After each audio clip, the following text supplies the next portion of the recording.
Merci. Alors bonsoir à toutes et à tous.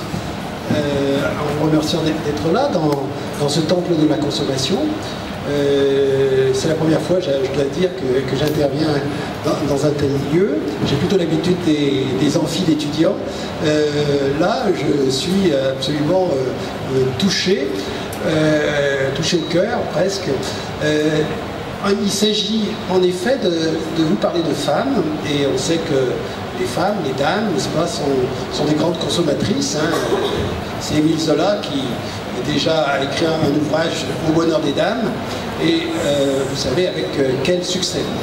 Alors, mon propos, c'est un propos d'homme, n'en doutez pas. C'est un propos qui voudrait faire apparaître la femme en tant que consommatrice, effectivement, et dans l'histoire, voir comment la femme est née. C'est Simone de Beauvoir, si je ne m'abuse, qui disait on ne naît pas femme, on le devient. Elle parlait évidemment du processus éducatif qui pouvait conduire à l'affirmation d'une identité féminine. Moi, je reprendrai les propos de Simone de Beauvoir en les plaçant sous l'angle de l'histoire, c'est-à-dire qu'on ne naît pas femme dans la société, mais on devient femme en société. Suivant l'évolution même des sociétés, en quelque sorte, la femme est apparue. Alors, est apparue évidemment dans l'espace public, c'est-à-dire dans le seul qui compte au fond, celui qui permet d'être exposé socialement. Alors, pour cette espèce de démonstration, en quelque sorte, comme un battleur dans un supermarché, pour cette démonstration, je voudrais convoquer en quelque sorte les grands artistes des temps passés, qui ont été au fond les meilleurs observateurs sociaux qui soient, puisqu'ils ont montré abondamment des femmes et des femmes en train de consommer. Alors je commencerai tout simplement par cet artiste-là, qui n'est pas des plus connus, Jean Cousin père, avec ce tableau Eva, Prima, Pandore. Qu'est-ce qu'il faut que je fasse? Pardon, d'accord. Donc, ce tableau, d'abord, vous le remarquerez, est un tableau du XVIe siècle. C'est important de le pointer parce que le XVIe siècle, c'est le siècle de la Renaissance, et je parle de naissance. C'est aussi le siècle de la découverte de l'homme, hein, c'est le principe de l'humanisme, la découverte de l'homme et du coup, la découverte de la femme. Donc, c'est important j'allais dire, de pointer la réalité féminine, en quelque sorte, au XVIe siècle, d'emblée. Non pas qu'il n'y ait pas eu de femmes auparavant, mais, et c'est ce que je vais essayer de vous montrer, les femmes étaient inexistantes dans l'espace public et étaient, bien entendu, inexistantes en tant que consommatrices. Alors, quand le XVIe siècle commence, eh bien, on a, la société a, avec elle, en quelque sorte, tout un ensemble de mythes, et voire même de mythologies, qui vont l'aider qui vont répondre à ses besoins de sociabilité, ses besoins de vivre, tout simplement. Et en particulier, il y a deux grands mythes qui nous intéresseront ce soir, et deux mythologies, du coup, c'est le mythe d'Ève et le mythe de Pandore. D'où le choix de ce tableau, évidemment, Eva, Pandora. Jean Cousin a rassemblé ces deux femmes mythiques et créatrices, fondatrices de l'humanité féminine, comme vous le savez. Alors, Ève, commençons par Pandore, plutôt, et je vous la présente en quelque sorte, cette femme mythique, comme la première femme et la première consommatrice dans la mythologie gréco-romaine. Pandore était en effet, a été créée à la suite de l'affaire Prométhée, en quelque sorte. Prométhée, l'homme qui avait volé le feu aux dieux et qui avait été sévèrement condamné par Zeus. Mais la colère de Zeus n'a pas faibli pour autant. Il a voulu créer aussi un homme pour punir définitivement les hommes. Et l'homme qu'il a trouvé à créer, eh bien, ce sera Pandore. Pandore, donc, qui a été créé de la main, même de l'argile, et avec un peu d'argile et un peu d'eau, des mains de Zeus. Et ensuite, Zeus a chargé d'autres dieux de donner des qualités à cet être nouveau. Il a chargé, par exemple, Hermès de donner à cette femme, donc on l'appellera Pandora. Pourquoi Pandora? Parce que ça veut dire présent de tous, présent à tous. Pourtant l'origine du mot aussi. Et Hermès, donc dieu de la communication, comme vous le savez sans doute, a justement donné les attributs de séduction à la femme. D'autres dieux vont intervenir, par exemple Vénus, qui va donner les attributs de beauté, évidemment, à la femme, etc., etc. Je passe. Et puis Pandore a ensuite été envoyée sur Terre pour séduire les hommes, et évidemment, le premier homme qu'elle a rencontré, elle va le séduire. Ce premier homme, c'était le frère Prométhée.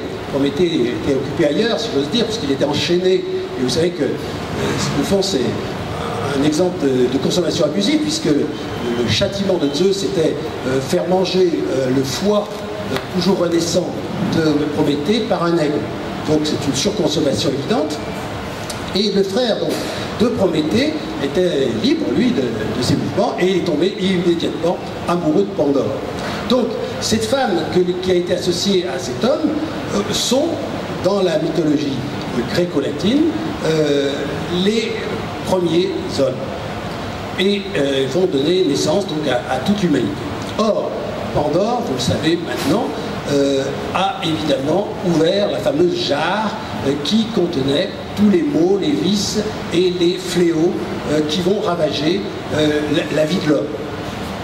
Et je pense que justement c'est en cela qu'on voit le regard porté sur la première consommatrice, puisque la première qualité d'une consommatrice, c'est évidemment la curiosité. Elle va ouvrir cette boîte qui lui était strictement défendue, cette jarre en fait, qui lui était strictement interdit d'ouvrir, et elle va laisser partir donc, contre son gré sans doute, mais à la confusion générale, tous ses vices. Il n'y a qu'un élément qui est resté dans la jarre, il faut se dire, il faut le savoir, c'est l'espérance. Donc on cherche toujours l'espérance. Voilà, alors c'est la première histoire mythique qui va, comment dire, conditionner la femme d'une certaine manière, et du coup la consommatrice fatale en quelque sorte à l'humanité elle-même. Le deuxième mythe, c'est évidemment Ève, hein, Ève qui est dans la mythologie chrétienne, biblique, pardon, puisqu'elle remonte avant les chrétiens, et qui va être effectivement la femme de tous les maux là aussi, à l'origine donc de tous les maux de l'homme, et par un acte de consommation, elle commencera sa vie, si j'ose dire, par un acte de consommation maléfique, et évidemment la fameuse cueillette de la pomme qu'elle offrira ensuite à Adam. Alors, je vous lis là un court extrait d'un texte juif, d'un texte de la religion juive,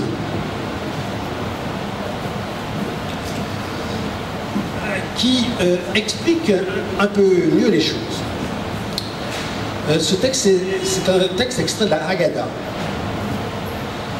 Et donc, c'est la partie de la loi orale hébraïque. Alors, Yahvé ne pouvait choisir sa tête, de la tête de cette femme. Yahvé ne pouvait choisir sa tête de crainte qu'elle ne soit remplie d'orgueil, pour la faire naître, hein, parce qu'évidemment, Ève est née de la cuisse de la côte d'Adam, pardon. Alors, donc, pourquoi cette côte? Pourquoi avoir choisi cette côte? C'est très important. Donc il pouvait choisir sa tête, la tête de Adam, de crainte que la femme ne soit remplie d'orgueil. Ni ses yeux, de crainte qu'elle ne soit coquette. Ni ses oreilles, de crainte qu'elle ne soit traitée de fouineuse. C'est une traduction libre, hein, quand même. Ni sa bouche, de crainte qu'elle n'ait tendance au commérage. Mais c'est une traduction juste, quand même. Hein. Ni son cœur, de crainte qu'elle ne soit portée sur la jalousie, ni sa main, de crainte qu'elle ne soit voleuse, ni ses pieds, de crainte qu'elle ne soit aventurière. Donc il ne restait au fond que la côte. La femme juive pouvait donc être parfaite et soumise à son géniteur. Ça c'est moi. Adam et Ève pouvaient donc couler des jours heureux au paradis. Mais voilà, malgré cette précaution, la tradition, donc cette tradition hébraïque, souligne que la femme, en fait, a réuni tous ses défauts. Et voilà, donc, je crois que c'est important de souligner cette tradition millénaire hein, de Eva et de Pandora qui font de la femme un être à la fois dangereux pour l'homme, pour la société, et consommatrice, en quelque sorte, atteinte d'une espèce de fièvre acheteuse, si vous voulez. Au XVIe siècle, c'est également le XVIe siècle, un siècle marial, s'il en est, et Marie va apparaître un peu comme l'envers de Ève et Pandore, et d'ailleurs on l'a appelée la nouvelle Ève. Hein.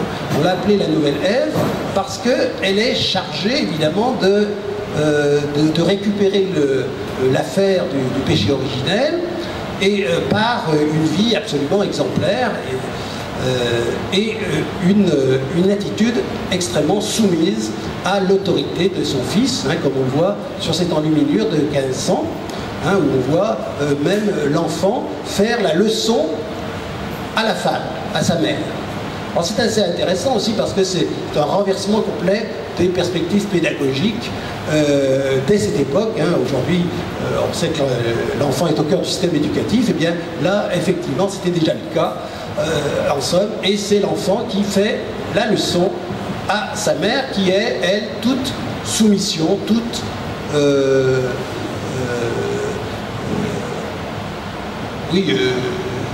toute soumise à son fils. Vous savez bien que les premières paroles que Marie dit dans l'Évangile, c'est aux noces de Cana, au lieu de consommation s'il en est, évidemment, les noces, et aux noces de Cana, c'est « faites ce qu'il vous dira ».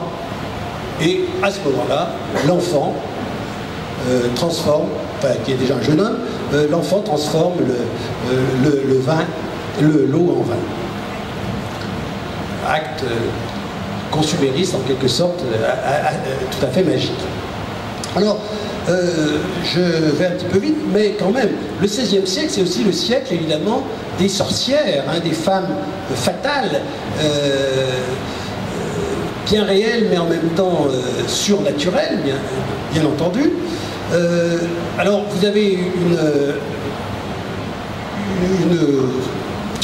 une disciple, on pourrait dire, de Marie, hein, Marie prototype, et ensuite Marie-Madeleine, hein, qui est un petit peu la consommatrice, notamment d'hommes, par excellence, puisqu'elle avait une addiction au sexe, comme chacun sait, et qui s'est transformée en femme, j'allais dire, anorexique de cette consommation, hein, c'est-à-dire donc en l'inverse de cette obésité consumériste que pouvait être la prostitution.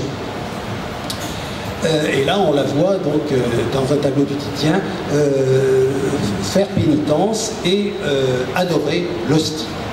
Et à l'inverse, les sorcières, elles, au XVIe siècle, vont être pourchassées pour, justement, action consumériste dangereuse. Hein, je traduis en termes d'aujourd'hui, mais c'est bien ça, un sabbat de sorcière, c'est la consommation d'hostie, là aussi, donc c'est pour ça que j'ai mis les deux photos ensemble, les deux tableaux ensemble, consommation d'hostie, mais consommation illicite d'hostie dans une ambiance évidemment forcenée et nocturne, bien entendu. Donc le sabbat des sorcières, c'est un moment de consommation et d'apparition de ces femmes, sorcières. Alors, bien sûr que le XVIe siècle, c'est le grand siècle de la poursuite de ces femmes, et pouvant conduire jusqu'à, évidemment, jusqu'au bûcher, pour essayer de purger en quelque sorte la société de ces femmes fatales. Alors, les temps avancent et peut-être que la femme se fait plus laïque, plus matérielle aussi, avec les tableaux du XVIIe siècle, ceux de l'école flamande en particulier, qui vont être ce qu'on appelle des scènes de genre et qui montrent, comme celui-ci de Peter de Hoor, la première buveuse de l'histoire. Alors c'est intéressant parce que on a une rencontre de genre là, deux hommes, deux femmes, mais deux hommes en situation de clients et en action d'ailleurs, et puis deux femmes. Alors l'une qui est un peu derrière l'homme est l'entremetteuse en quelque sorte, et puis celle qui est au centre du tableau, montrant bien que c'est la femme j'allais dire visée par le peintre, c'est une prostituée que son client est en train d'arroser au sens fort du terme, puisque on sait bien que la consommation sexuelle se fait bien plus facilement quand on est prise de boisson qu'autrement. On peut comprendre d'ailleurs, c'est encore vrai aujourd'hui. J'étais hier à un colloque où, non, mais on voit que, non, attendez, un bon nombre d'adolescentes aujourd'hui ont leur premier rapport sexuel en état d'ivresse. Bon, on en reparle si vous voulez. Alors, les Français s'y mettent aussi, les Français se mettent à représenter des femmes et, j'allais dire, toujours des femmes fatales, dangereuses, et des femmes en position de consommer, en posture, on va dire même, de consommation. Alors ce tableau est assez curieux, Philippe Mercier, parce qu'il a deux titres. Suivant que vous regardez dans un livre ou dans un autre, livre d'art ou dans un autre livre d'art, soit c'est femme au verre de vin, soit c'est jeune homme au verre de vin. D'où ambiguïté d'ailleurs du sexe, je ne vais pas trancher, bien entendu, mais on peut remarquer que c'est un très beau tableau qui nous montre donc cette buveuse en action. Nous sommes au XVIIe siècle, et c'est l'une des premières buveuses de l'histoire de France. Jusqu'à présent, c'était surtout des flamandes, en quelque sorte, qui buvaient. Alors, on arrive au XVIIIe siècle, justement, où l'arrivée des femmes en consommatrices se manifeste beaucoup plus largement. Ici, c'est un tableau qui s'appelle Le déjeuner au jambon, qui montre que ces femmes sont toujours vues par le regard masculin, par le regard de ces artistes hommes, comme des femmes dangereuses. Là, il s'agit de séduire et de boire, tout en même temps, l'un passant allant avec l'autre. Et voilà une buveuse du XVIIIe siècle qui est tombée bien bas. C'est dû à une sanguine de Watteau, l'homme qui faisait un embarquement pour Cythère, des scènes un peu de milliardise. Bien là, il a une palette lourde, un coup de pinceau extrêmement brutal, et un coup d'exposition de la femme qui boit et de la femme qui consomme, extrêmement dur. C'est l'époque, le XVIIIe siècle, où effectivement les médecins, parce que Dieu est toujours là, mais j'allais dire de moins en moins, on est déjà dans une époque qui se laïcise beaucoup, eh bien les médecins prennent le relais pour dénoncer justement les consommations excessives de ces femmes et les excès féminins. Alors c'est l'époque où les médecins inventent une maladie très particulière qui s'appelle, vous n'en avez sans doute jamais entendu parler, la combustion humaine spontanée. C'est-à-dire que des femmes, toujours des femmes, imbibés d'alcool, se mettent à flamber comme ça, brutalement. Alors j'ai trouvé tout un tas de textes extrêmement sérieux, hein, les médecins sont des savants à l'époque. Eh bien, les femmes se mettent à brûler spontanément. Alors c'est toujours des veuves, ça se passe toujours la nuit, donc loin de l'homme, loin des voisins aussi. Et le matin, on retrouve un petit tas de cendres, ou un gros tas de cendres, avec seulement les extrémités qui n'ont pas brûlé. Parfois, il reste encore une petite flamme bleue qui tourne autour des cendres. Alors, des observations médicales de ce type-là, eh bien, j'en trouve du XVIIe au XVIIIe, au XIXe siècle même. Hein.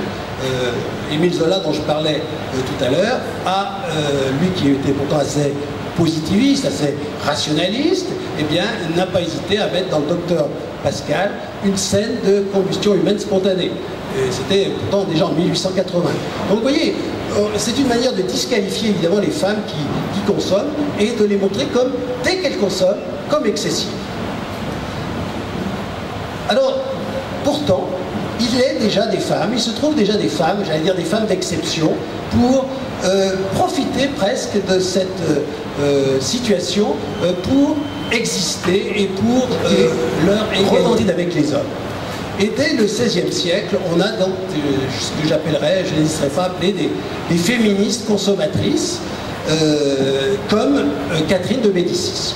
Alors Catherine de Médicis, on n'a pas l'habitude d'en dire beaucoup de bien parce qu'elle a été systématiquement prisée, cassée, dénoncée, disqualifiée socialement par les hommes.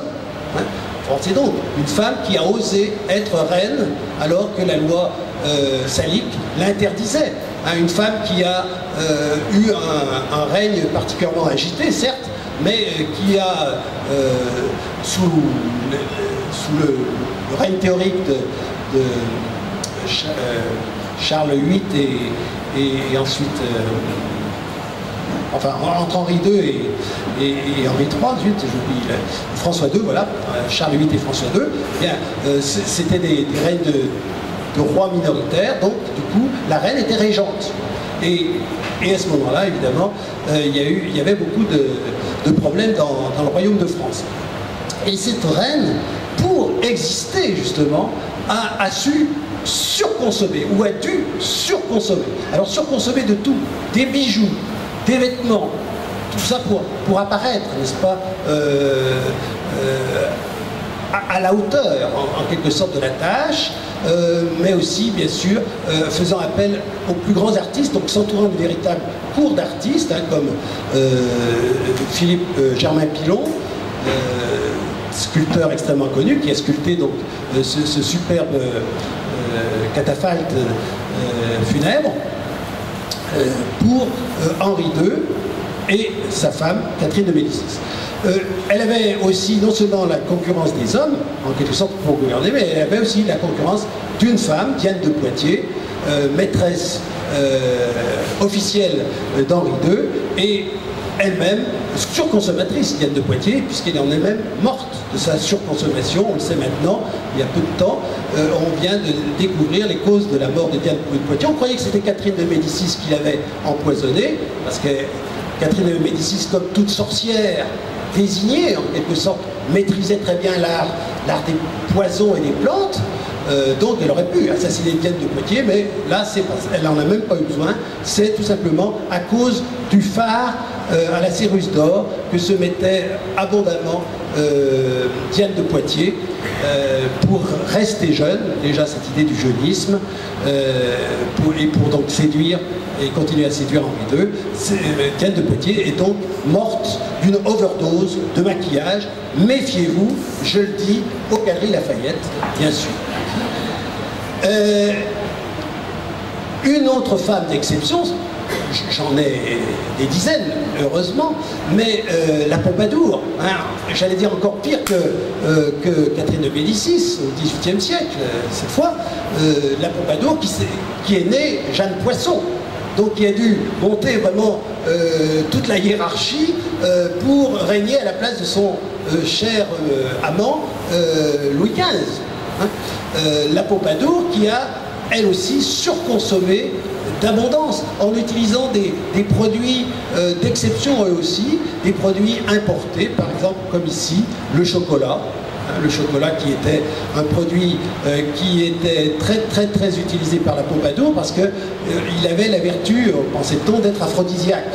Donc pour exciter son royal amant et peut-être s'exciter elle-même, elle buvait des carafes de chocolat tous les jours. Alors, comme en plus c'était souvent offert par une femme, apporté par une servante négresse, comme on disait à l'époque, ça avait encore plus de qualité aphrodisiaque, pensait-on. Et puis, autre exubérance un peu de cette consommatrice-là, l'utilisation, vous voyez, dans la main gauche, une pipe donc à fumer du tabac. Je pense que c'est du tabac, c'est pas sûr, hein, ça peut être aussi du cannabis, mais enfin, supposons que ce soit du tabac, c'était quand même scandaleux, hein, c'était extrêmement scandaleux, puisqu'à l'époque, je vous le rappelle, on prenait le tabac en prise, justement, en se farcissant le nez, et non pas en portant à la bouche et en fumant, c'est-à-dire en dégageant de la fumée comme le diable. Et oui, on retrouve cela. Alors, ici un autre tableau, je vais un petit peu vite quand même, un autre tableau qui nous montre donc une scène libertine, hein, de consommation de chocolat. Le chocolat a joué un rôle important dans la philosophie du XVIIIe siècle, hein, parce qu'il se prenait justement à égalité homme-femme et en bonne compagnie, évidemment, et toujours le petit nègre, là, c'est comme ça qu'on appelait à l'époque, hein, c'est pas du racisme de ma part, le petit nègre, le petit enfant nègre qui assure le côté un peu exotique, n'est-ce pas, de cette boisson. À l'époque, on prenait le chocolat qu'en liquide. Vous voyez aussi une servante, une dame de compagnie, je ne sais pas, qui est en train de faire mousser le chocolat, puisqu'on y ajoutait du lait, on y ajoutait de la vanille, et on faisait mousser tout ça, on faisait monter des bulles, ça provoquait, pensait-on aussi, une excitation des sens. La révolution arrive, la révolution est grave, elle est lourde, politique au sommet, politique aussi au ras des hommes et au ras des femmes du peuple. Ici, vous avez une scène du 5 octobre 1789.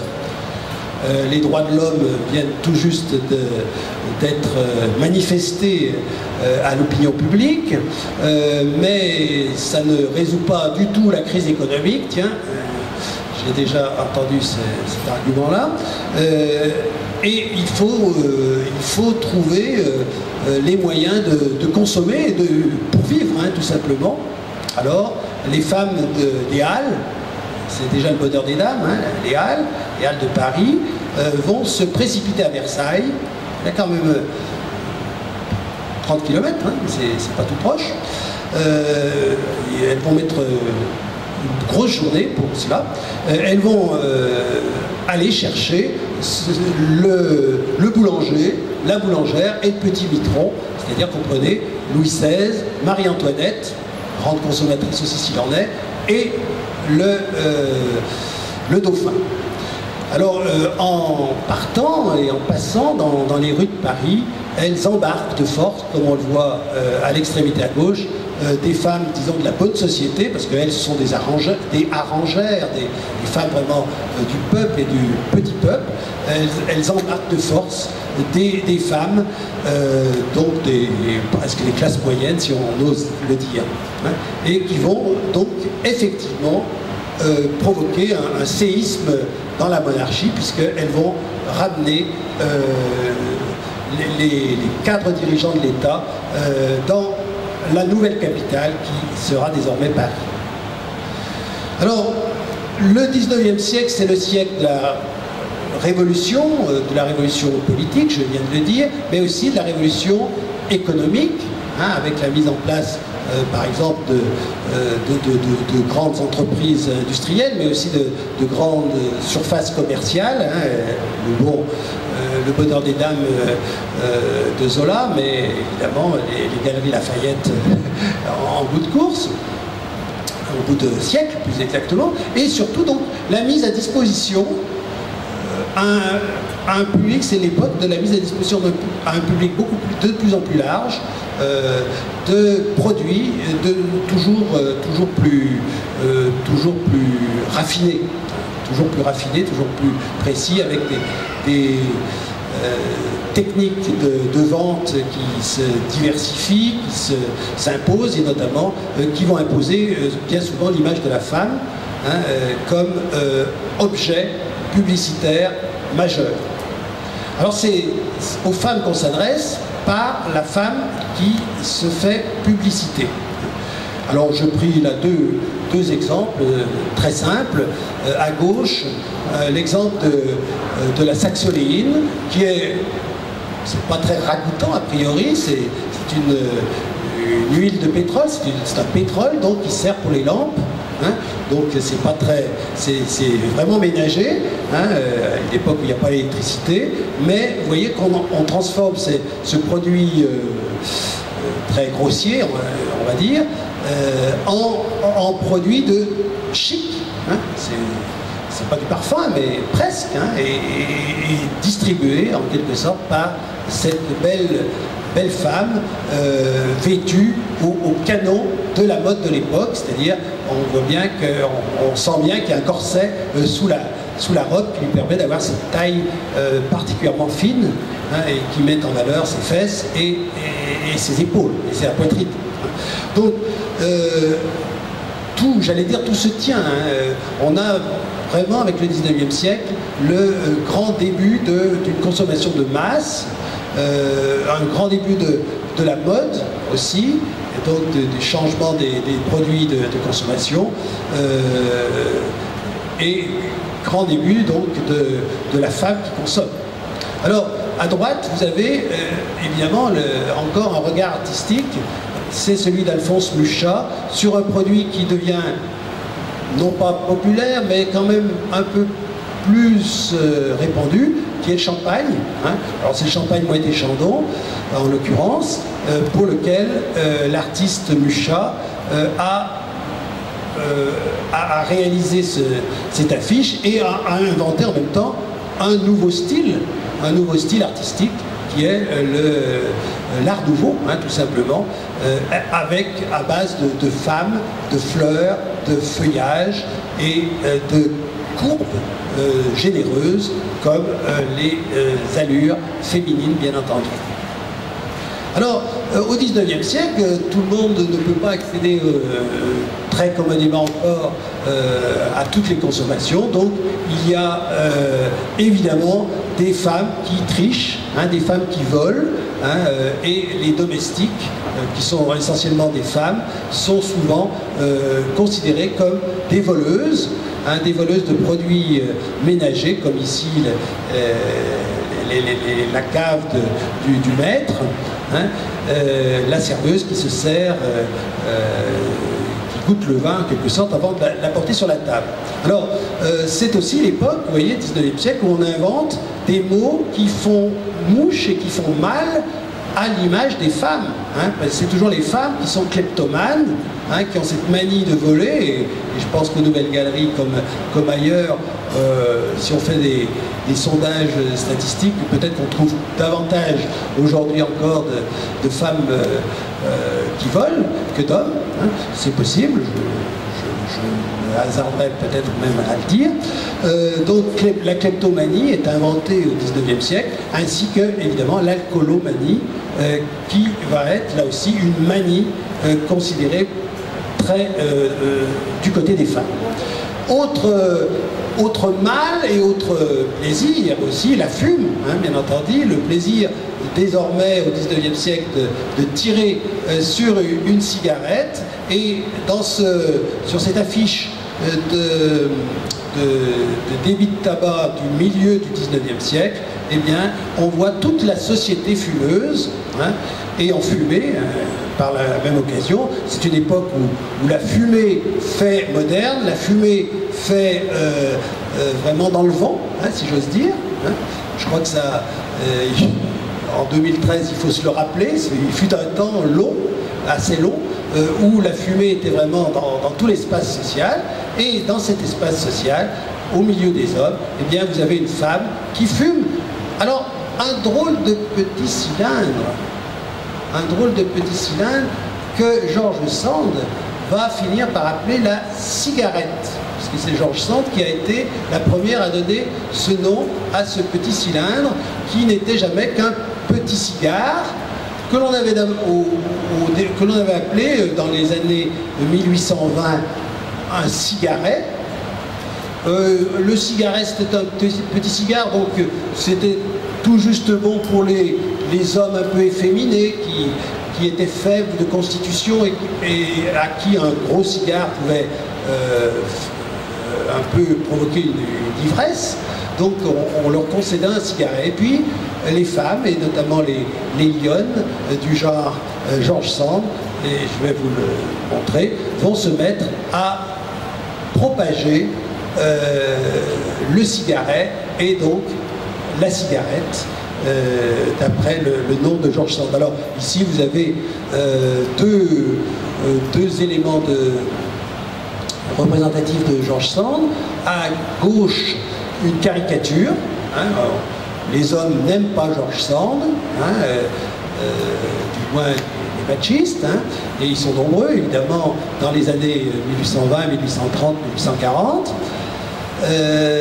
Barbé d'Aurevilly, par exemple, parle des bas bleus, c'est pas gentil, à propos de quelqu'un comme George Sand. Alors, elle est représentée, vous voyez, avec en pantalon d'abord, alors que le port du pantalon est interdit aux femmes, hein, il faut se le rappeler, depuis un décret de 1808. Elle est déclarée, donc elle est critiquée parce qu'elle voudrait investir par le droit de vote la chambre des pairs. Alors, un humour un peu lourd, le caricaturiste appelle ça la chambre des mères. Bon, c'est facile. Et puis on voit que ce qu'on lui reproche aussi, c'est d'être une consommatrice de produits réservés, on va dire, aux hommes, comme le tabac, et on la voit donc avec une cigarette à la main. Et là, alors là, c'est presque la même chose, mais c'est sans doute plus sympathique. C'est son amant, l'amant du siècle, hein, n'est-ce pas, Musset, qui l'a croqué en train de fumer une pipe. Alors il n'y a pas le fourneau, hein, il n'a pas eu le temps de faire le fourneau de la pipe, mais il s'agit bien d'une pipe, c'est pas George Sand qui joue de la flûte. Hein. Ne nous y trompons pas. Alors, ces femmes, donc ces premières féministes, vont faire école. Hein. Là, nous sommes déjà sous le Second Empire, et l'école, ben, c'est l'école de la consommation. Hein. Ces canotières, n'est-ce pas, sont des femmes émancipées, hein, et qui osent. Alors, elle n'est pas habillée en pantalon, elle, mais elle ose fumer comme un homme, et elle fume même la pipe.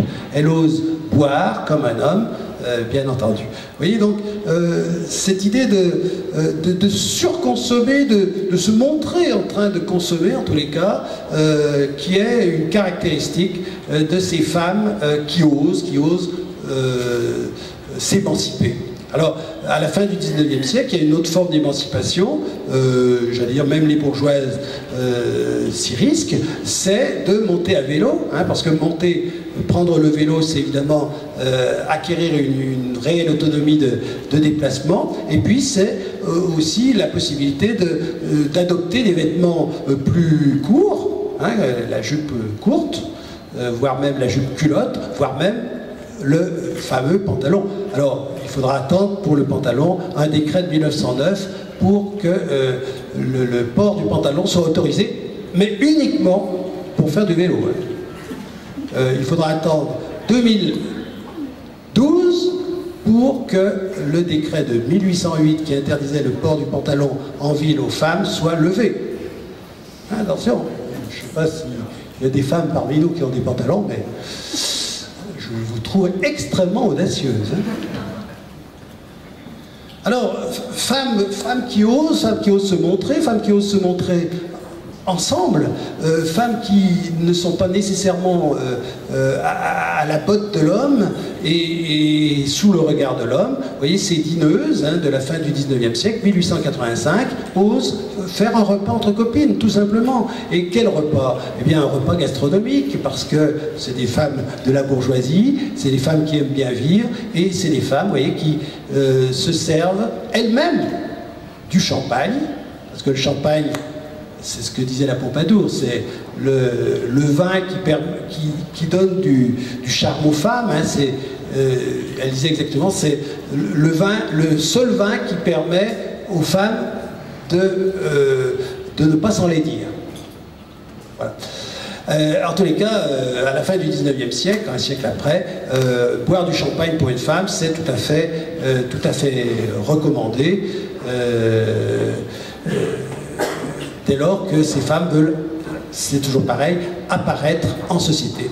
Alors vous avez aussi des friandises hein, et des biscuits à la cuillère qui accompagnent cela, un entremets au citronné en tous les cas, également.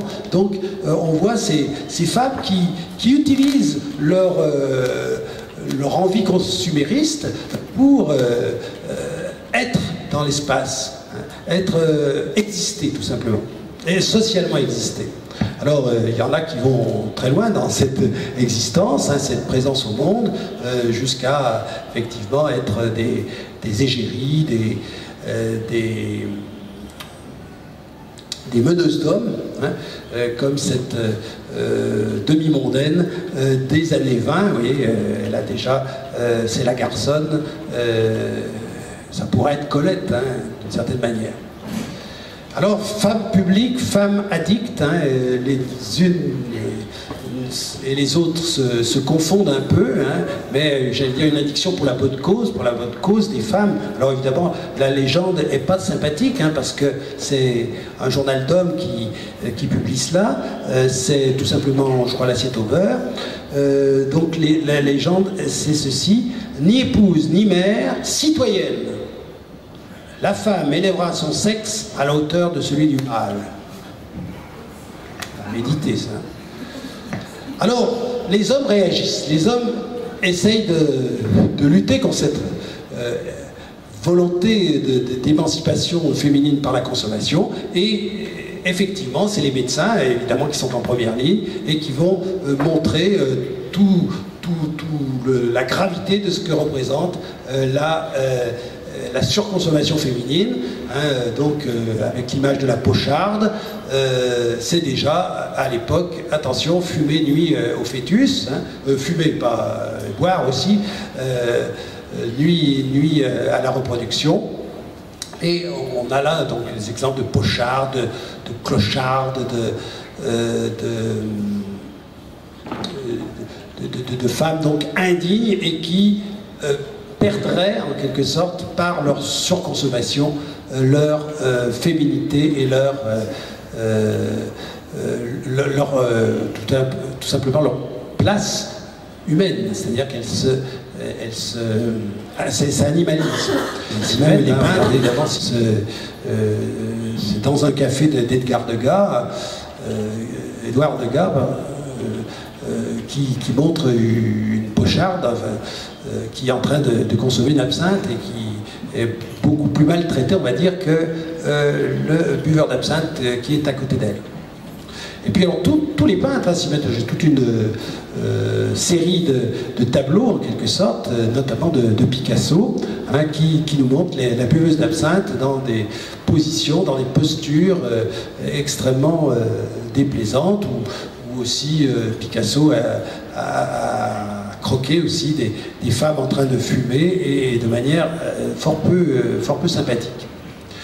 Mais il y a encore pire, hein, Spilaert, par exemple, en 1907, hein, avec ce petit poème, figure hallucinée entre le rire et l'effroi, entre la solitude et l'angoisse, vision nocturne, ombre menaçante, reflet d'une sombre inquiétude. Et puis jusqu'à des tableaux et des représentations des premières toxicomanes, hein, des femmes addictes à des drogues. Par exemple, ici, c'est la morphinée à la fin du 19e siècle, celle qui se pique à la morphine, et c'est toujours la femme du médecin qui tape dans la pharmacie du mari et qui se shoot ensuite à la morphine. C'est ce que relatent les médecins eux-mêmes.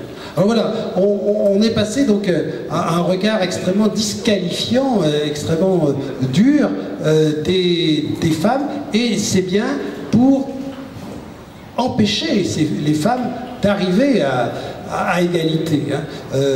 Que ce soit les passions du XVIIIe siècle ou les manies du XIXe siècle, en attendant les addictions du XXe, eh bien, on a cette impression que les femmes sont sous le regard sans indulgence des hommes. Alors, quelquefois, c'est tellement intégré que les femmes elles-mêmes, certaines femmes reprennent elles-mêmes cette considération, cette déconsidération même de leur sexe. Hein.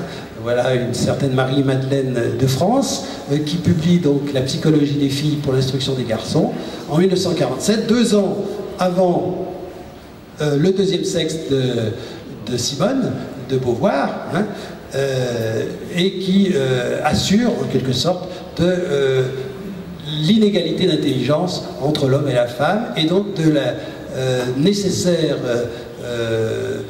du nécessaire service et de soumission des femmes aux hommes, notamment pour la reproduction de l'espèce.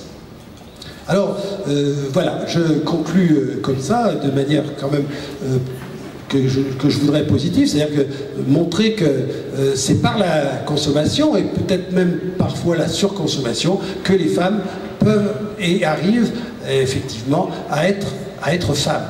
Donc, je pense que c'est une démarche qui ne vous troublera pas exagérément. Voilà, je vous remercie de votre attention, et puis j'attends les remarques et questions. Vous m'avez dit 3 quarts d'heure.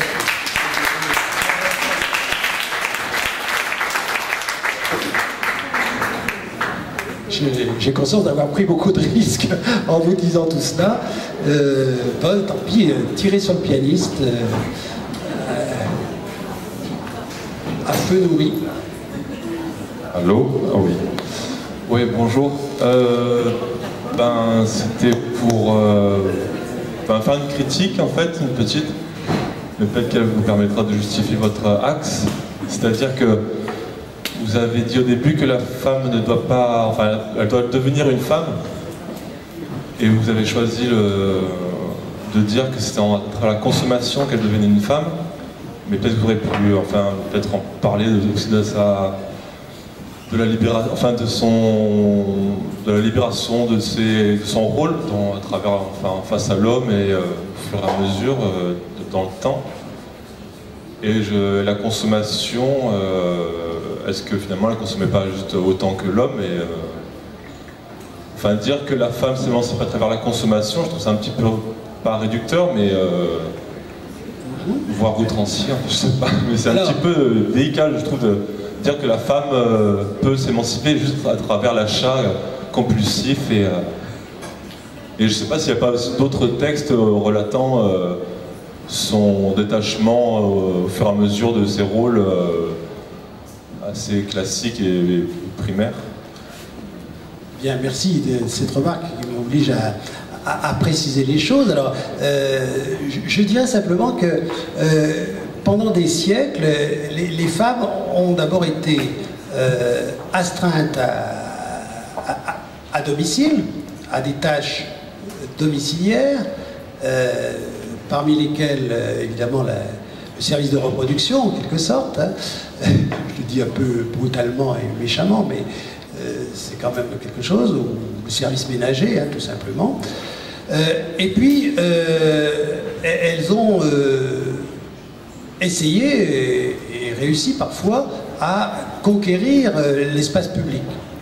Mais comment elles ont conquis l'espace public, et donc comment elles ont été... elles sont apparues comme femmes, hein, parce que tant qu'elles sont au gynécée, au domicile, j'allais dire, elles n'existent pas. Hein, elles ne sont pas présentes au monde. Hein.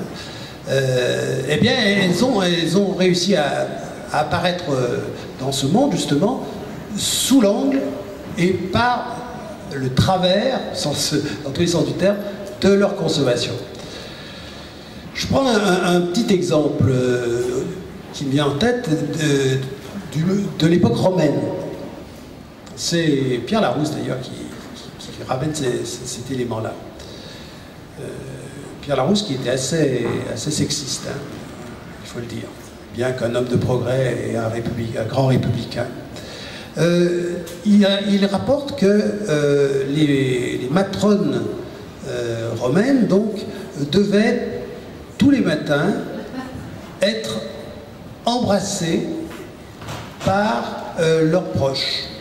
Alors leurs proches, leur mari bien sûr, mais aussi le beau-frère, mais aussi le père, mais aussi le fils, hein, de manière à ce que on détecte par ce baiser en quelque sorte, on détecte la laine et évidemment avec l'interdiction formelle d'avoir une haleine alcoolisée. Hein. Donc c'était une manière de rappeler que la société n'acceptait pas qu'une femme puisse consommer de l'alcool. Et effectivement, les symposia grecs et même les banquets romains étaient sans femme, ou du moins sans vraies femmes, c'est-à-dire les femmes qui pouvaient être dans les banquets romains étaient des prostituées, des demi-mondaines, enfin, appelez-les comme vous voulez.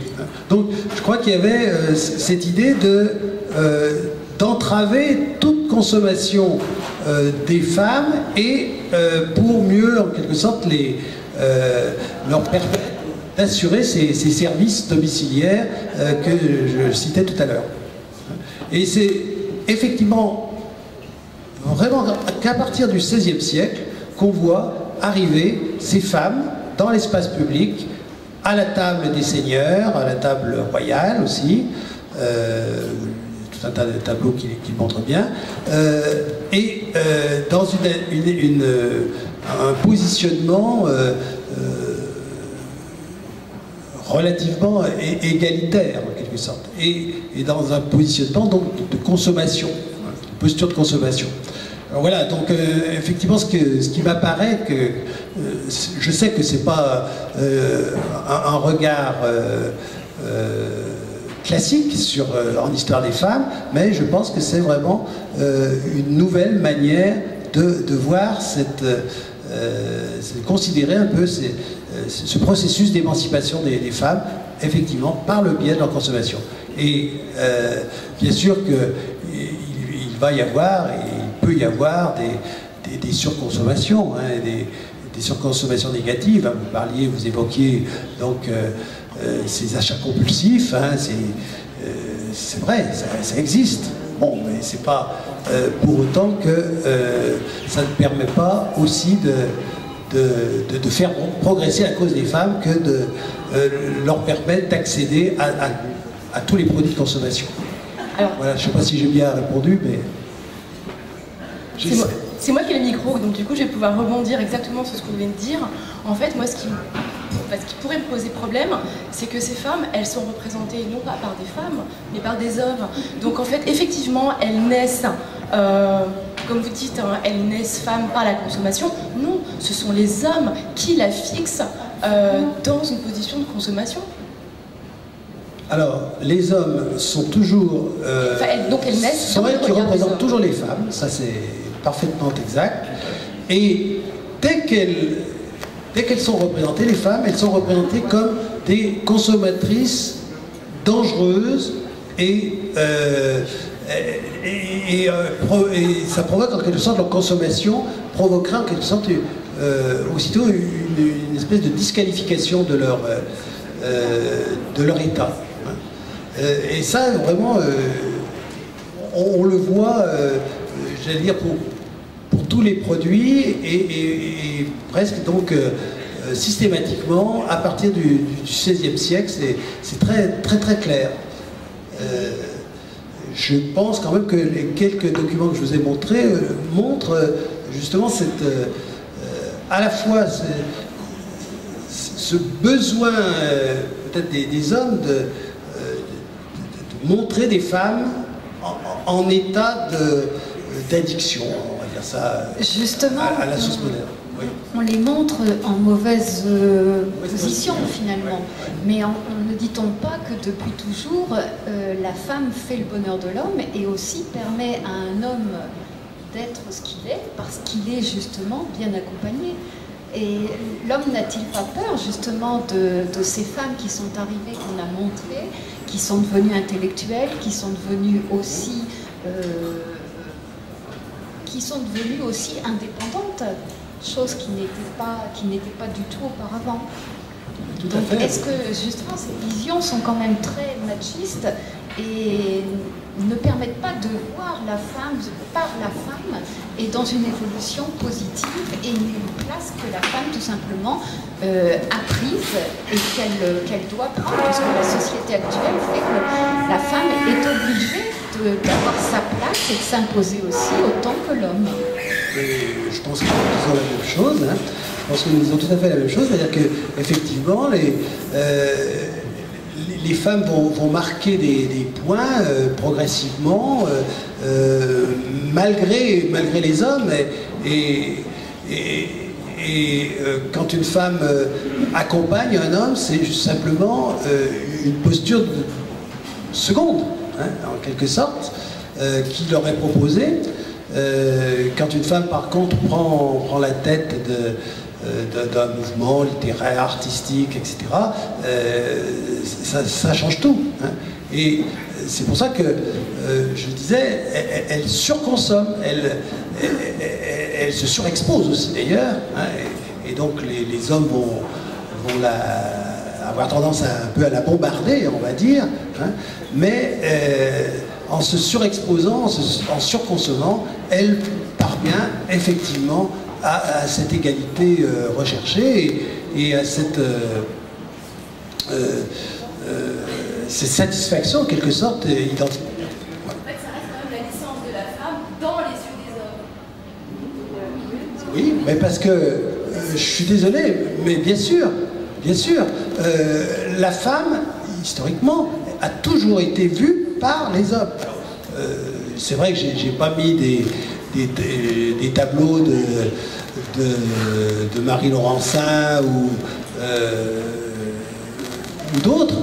Donc il y a quand même quelques artistes femmes, mais même parfois ces artistes d'ailleurs femmes, comme Marie Laurencin justement, confortent les femmes dans leur position. Enfin, on peut imaginer, je pensais au XVIIIe siècle, comment elle s'appelle, cette femme peintre magnifique là, qui faisait des portraits, qui était spécialisée en portraits. Son nom m'échappe à l'instant. Vigée Lebrun, voilà, merci. Vigée Lebrun, Madame Vigée Lebrun, qui était effectivement au sommet de son art, hein, qui est arrivée à une position enviable, en quelque sorte, qui était d'ailleurs, elle aussi, une grande excentrique, hein, un peu comme la Pompadour. Elle fumait, elle faisait des choses absolument qu'une femme bien n'aurait jamais dû faire, mais elle est quand même arrivée à croquer les plus grands et à faire des portraits magnifiques. Donc, c'est des femmes qui ont effectivement, à mon avis, fait avancer la cause du sexe, on va dire, la cause des femmes, de cette manière-là, hein, par cette surconsommation. Et malgré les efforts des hommes pour les rabaisser, les humilier, hein, quelque part. Oui, monsieur. Oui, je suis ravi de prendre le voir, parce que ne n'oublions pas quand même, nous sommes dans la pop philosophie, et c'est assez intéressant, donc il y a des contre-pieds, des choses qui sont amusantes à voir. Je reviendrai quand même sur le début, l'origine. Nous sommes du livre. donc du livre en hébreu. Je crois que maintenant tout le monde est à peu près d'accord que la côte d'Adam n'a pas existé, c'est le côté féminin et la femme, donc le côté féminin étant dissocié du côté masculin, l'être a pu se voir, donc a pu rentrer dans la connaissance et attraper le fruit de la connaissance et se poser des questions. Donc c'est finalement le côté féminin et l'approche par la connaissance que nous sommes là. Alors je dis qu'une chose, mais buvons. Belle formule. Mais quand même, j'allais dire pour rester sérieux, je ne sais pas si la Bible est très sérieuse, mais il faut se rappeler qu'effectivement, le geste... Et qu'en hébreu, il n'y a pas de traduction, oui. Il n'y a qu'interprétation de texte. C'est vrai. Non mais le geste de partage, le geste de cueillette de la pomme, enfin de la connaissance, du partage de la connaissance d'Ève à Adam, va entraîner une catastrophe énorme, c'est que Ève et Adam sont chassés du paradis. Et dès lors, en étant chassés du paradis, c'est bien dit dans la Bible, l'homme, tu travailleras, et toi, la femme, tu engendreras. Et partition des tâches, partition inégalitaire des tâches. Dès le début, j'allais dire, c'est dit. Oui, je suis surpris que vous n'ayez pas plus mis l'accent sur la diversité des fonctions de la consommation. Si les femmes consomment ou sont en pointe sur la question de la consommation, c'est aussi parce que des rôles féminins ont été définis depuis très longtemps comme distincts des rôles masculins, et en particulier s'occuper de la maison. D'autre part, la consommation que vous désignez, c'est surtout la consommation ostentatoire, hein, plus que la consommation tout court. C'est le moment où on démontre, où on en fait trop, où on en fait beaucoup. Et là aussi, je me demande si vous ne pourriez pas être un petit peu plus nuancé, parce qu'il y a de l'ostentation qui est de la soumission, et il y a de l'ostentation qui est de la provocation, de l'action et de l'émancipation. Se montrer avec de beaux attraits, ça peut être autant être soumise à l'attente de l'homme que vouloir aussi prendre le pouvoir. Et ça me semble beaucoup plus ambivalent que ce que vous semblez dire. C'est sûrement pas que de l'émancipation. Oui, mais se montrer, c'est provoquer, donc c'est une attitude aussi égalitariste, en quelque sorte, de rechercher une certaine égalité, il me semble. Alors, mais je pense qu'effectivement, j'ai pas montré toutes les facettes de la consommation. Il y a aussi le fait que en consommation, en quelque sorte, on ait pu prendre la femme comme objet de publicité, ou comme outil, pardon, de publicité, et comme objet de consommation. Hein. C'est aussi, ça peut être aussi, et c'est sûrement encore, souvent un moyen de contrôle, hein, de contrôle social, hein, quelque part. Et je pense que ça, c'est quelque chose aussi qui j'ai peut-être pas assez insisté là-dessus, effectivement. Hein. Si Mucha prend une femme comme modèle de Mouette et Chandon, ça veut peut-être dire quelque chose. Madame ? Avant une dernière petite question, peut-être, je voulais juste vous faire savoir que les Galeries Lafayette ont le plaisir de vous inviter à un petit cocktail juste après, qui se tiendra par là-bas. Voilà. Peut-être une dernière question ? Je voulais juste quand même pointer le fait qu'avant l'invention de l'écriture en Mésopotamie, c'était des déesses. Et avant l'écriture, on retrouve beaucoup de déesses mères. Donc le statut de la femme à cette époque-là, c'est-à-dire de 1500 ans avant Jésus-Christ, était sans doute complètement différent de celui que vous décrivez. Et d'autre part, une autre remarque, c'est que peut-être dans l'inconscient collectif de l'homme, il y a le reproche qui est fait à la femme que c'est elle qui enfante et qui porte l'enfant. Oui, non, mais qu'il y ait des civilisations matriarcales on en est bien d'accord. Hein. Je n'ai pas du tout voulu parler de ça. D'ailleurs, vous avez remarqué ma prudence. Hein. J'ai commencé avec le XVIe siècle. Je n'ai parlé que des grands mythes de l'Occident judéo-chrétien et gréco-romain. Et c'est tout. Je me suis bien gardé, effectivement, de porter un regard sur des civilisations proche-orientales, etc. Donc je crois que là, ce que j'ai dit, et la dernière affiche le montre encore, c'est vraiment valable pour la société occidentale. C'est pas forcément transférable dans une autre société et dans un autre temps. Bon, écoutez, on va aller prendre un petit cocktail et puis on discutera ensemble. Hein. Je voudrais juste lancer, parce que si ça se trouve, ça n'intéressera personne et on en restera là. Mais moi, je me suis posé une question, parce que je m'attendais à ce que vous traitiez du rapport entre la consommation et l'argent. Parce que des femmes qui consomment, d'où vient leur argent? Moi, c'est la question que je me pose. À mon avis, c'est peut-être quelque chose qu'on pourrait creuser un peu. Mais je lance la question. C'est pas que j'ai peur de l'argent, hein, je n'en ai pas parlé, j'allais dire volontairement, parce que j'ai voulu... C'est trop facile hein, de dire simplement la femme ne consomme pas parce qu'elle n'a pas les moyens financiers de sa consommation ou le contrôle de la monnaie, bon, ou au contraire, bon. Mais je pense que c'est un peu court comme raisonnement. Non, mais excusez-moi, je me suis mal fait comprendre. La question que je posais, c'était pas ça. La question que je posais, c'était la consommation. Pour consommer, il faut payer.